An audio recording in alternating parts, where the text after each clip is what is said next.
चिड़िया अपने घर के सामने बैठी खिचड़ी बना रही थी।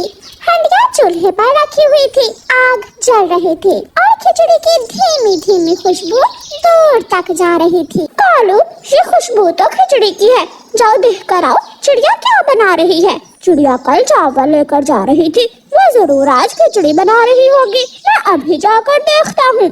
कालू कौवा चिड़िया के पास जाता है। चिड़िया चिड़िया, तुम क्या बना रही हो? कौवे, मैंने आज अपने दोस्तों की दावत की है।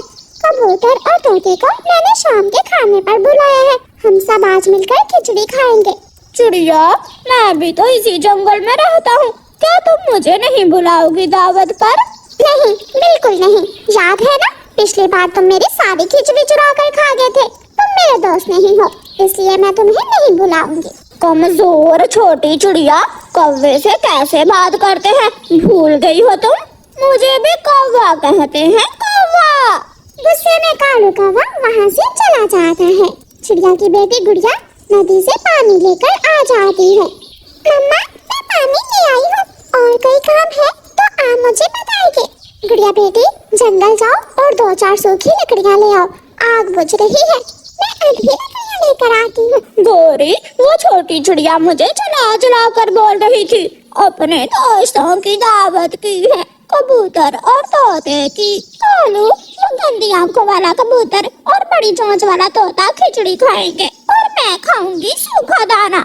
ऐसे नहीं हो सकता, तुम रुको, मैं कुछ करती हूँ। गोरी कौवी अपने घर से निकलती है और सीधे तोते के पास जाती है। तोते तोते, मैं अभी अभी चिड़िया के पास गई थी। चिड़िया कहती है कि तोते की नीयत बहुत गंदी है, आए रोज मेरे घर खिचड़ी खाने आ जाता है। मुझे चिड़िया ने खुद बुलाया था, इसलिए मैं गया था। वो तो तुम्हें बहुत बुरा भला कह रही थी, कहती थी कि मोटी चोंच वाले से तो कबूतर अच्छा है, और चिड़िया ने ये भी कहा कि तुम्हारी चोंच बहुत बड़ी है, इसलिए तुम जब भी चिड़िया के घर दावत पर जाते हो सारा खाना ही खा जाते हो। अगर चिड़िया ने ऐसे कहा है तो मैं भी चिड़िया से बात नहीं करूँगा, मैं भी आज चिड़िया की दावत पर नहीं जाऊँगा। मुझे तो पहले ही पता था, मेरा तोता भाई इज्जत वाला पक्षी है, कभी भी चिड़िया से बेइज्जती नहीं करवाएगा। अच्छा, अब मैं जाती हूँ, मुझे अपने लिए दाना लेने भी जाना है। गोरी कौवी वहाँ से उड़ती है और कबूतर के पास चली जाती है। कबूतर कबूतर, तुम्हारी आंखें तो बहुत खूबसूरत है। वो है ना चिड़िया की बच्ची, उसने मुझसे कहा कि तुम्हारी आंखें बहुत गंदी हैं और जब दिल करे तुम मुंह उठाकर चिड़िया के घर खाना खाने चले जाते हो। चिड़िया खुद ही हमारी दावत करती है और फिर बाद में दोस्तों से बातें करती है। कबूतर मेरे सुंदर भाई, वो हरा तोता तो बहुत बुरा है, वो चिड़िया के पास बैठा तुम्हारी बुराइयां कर रहा था।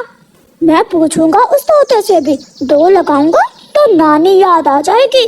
मेरी मानो तो उसकी चोंच ही तोड़ देना, बड़ी सी। गौरी अपना काम करने के बाद घर चली जाती है। चिड़िया की खिचड़ी तैयार हो जाती है, वो खिचड़ी बनाकर घर ले जाती है। गुड़िया बेटी, खिचड़ी तो बन गई, मगर अभी तक ना ही तोता आया है और ना ही कबूतर। आप जाओ और उनको बुला लाओ।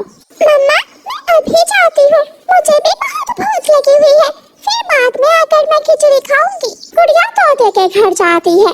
तोता रास्ते में ही बैठा हुआ था, वो लाल मिर्ची खा रहा था। अंकल, आप यहाँ बैठे लाल मिर्ची खा रहे हो और मम्मा ने आपके लिए खिचड़ी बनाई हुई है। मुझे नहीं खानी खिचड़ी तुम्हारी मम्मा की। अंकल, क्या हुआ, आपको मम्मा बुला रही है। अपनी माँ से जाकर बोल दो मैंने लाल मिर्ची खा ली है, मैं खिचड़ी खाने नहीं आऊंगा। गुड़िया बेचारी वहाँ से चली जाती है। फिर गुड़िया कबूतर के पास जाती है।